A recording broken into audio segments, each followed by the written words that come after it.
Hello, and welcome to TI Precision Labs discussing PSpice 4 TI's third-party model import. To import a third-party model to an OrCAD project, first, the design file must be selected. Next, navigate to Tools in the taskbar and select Generate Part. The Generate Part window will pop up. Click Browse to select and open the desired netlist file. Ensure Create New Part and Pick Symbols Manually are checked and click OK. If Pick Symbols Manually is not checked, then a generic rectangle will be assigned to the imported part.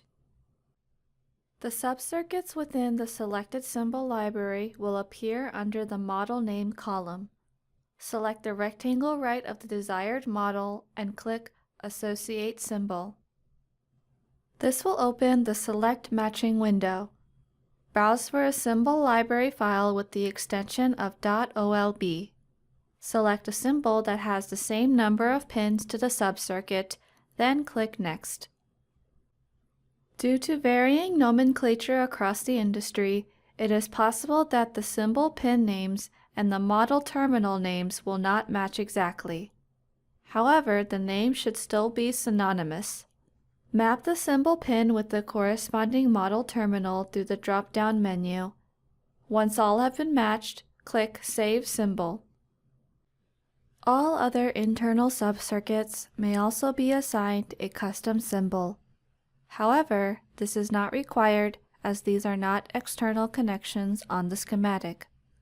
Select Finish and a question will pop up asking to confirm that the default rectangular symbol will be attached to models with no symbols.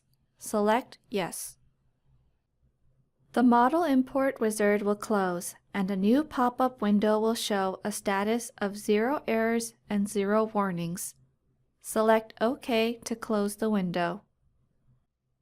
Navigate to the Place Part icon from the side taskbar or from the Place menu.